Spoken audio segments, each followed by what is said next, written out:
everyone. It's Beth here. I am I'm going to be doing something that's a bit scary. I know it's not Halloween, but I want to try this out.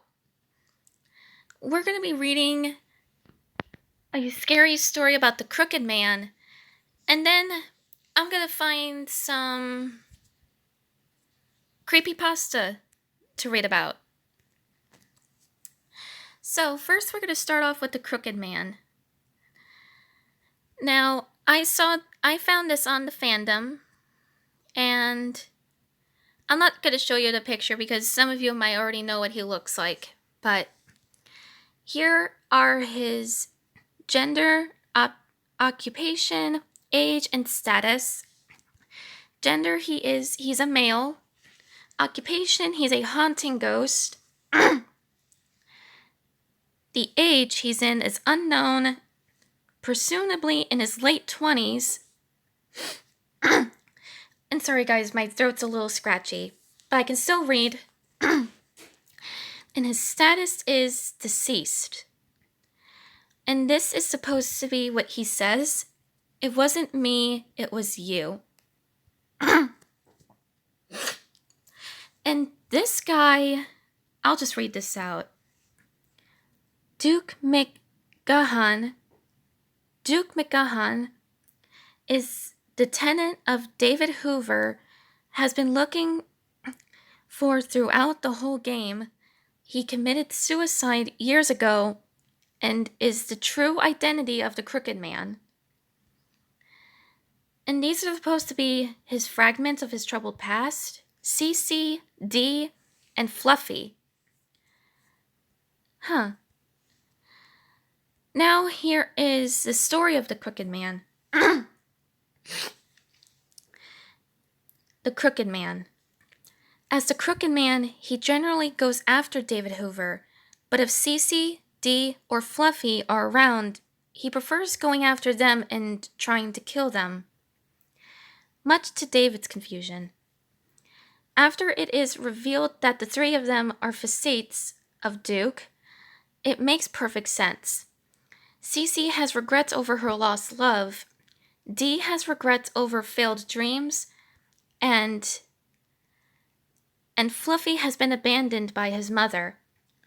These are all the aspects of Duke and David, as they were both so similar, that ultimately led to his eventual suicide. Now, this is supposed to be Duke McGahan. This is when he was alive. And sorry if the screen's going blue. It's when I press on the picture. But that's supposed to be him. Cece, Dee, and Fluffy are facets of his past life. Of his own past life, I mean. So their backgrounds told during the course of the story were actually his. When he was young, he was abandoned by his mother. The facts about it are ambiguous.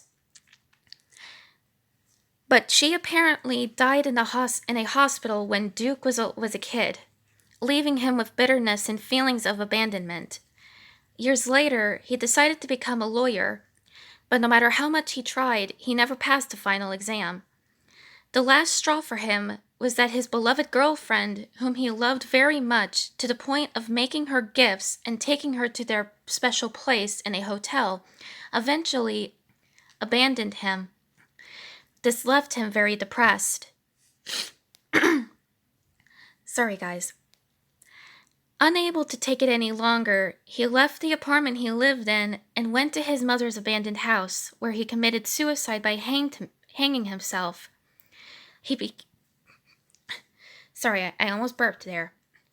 He became a vengeful spirit sometime after that. Now, this is supposed to be the plot. I'll still read it. Plot: The Crooked Man.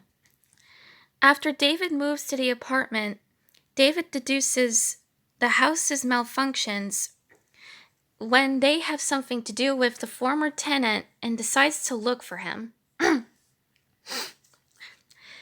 Duke, as the Crooked Man, starts following David everywhere on his journey to find Duke, and every time tries to kill him. He is also very resistant to David's attacks, as during the game he gets shoved into a pit, set on fire, stabbed, locked into a room, and shot, and still follows David around. This is a close-up of the Crooked Man, and I hope you guys can see it. I'm scrolling down for you guys. I've never seen this before. So this is supposed to be something about the Bad End 1 and the Bad End 2.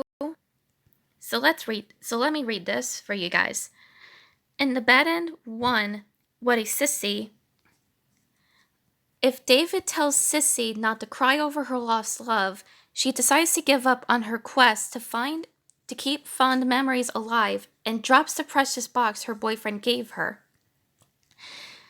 Because of the time Sissy took to talk. Let me read that again. Because of the time Sissy took to talk, the Crooked Man had enough time to revive.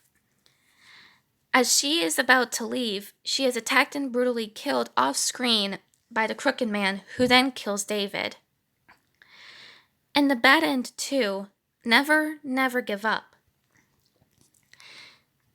If David tells Dee not to give up on his failed dreams to become a lawyer, Dee is angered, claims David cannot understand him, and stabs him to death. He is later killed by the Crooked Man. The Crooked Man then slowly walks over to David, speaks briefly, then walks away as the screen fades. Now this is supposed to be the good end, and there's Duke as a skeleton. Duke's corpse, that's what it says.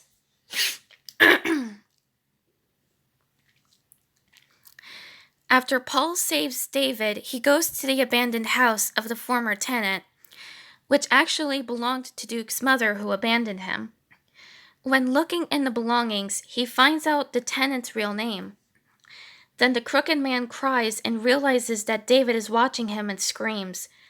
After shooting him enough times, David tells him to disappear, since he won't take the same path as him. With these words, the creature disappears. David later enters the attic of the house, where he finds Duke's hanged corpse. David realizes that all the situations Duke put him in were in order to help him move on with his life, and he thanks him before leaving. There's his grave.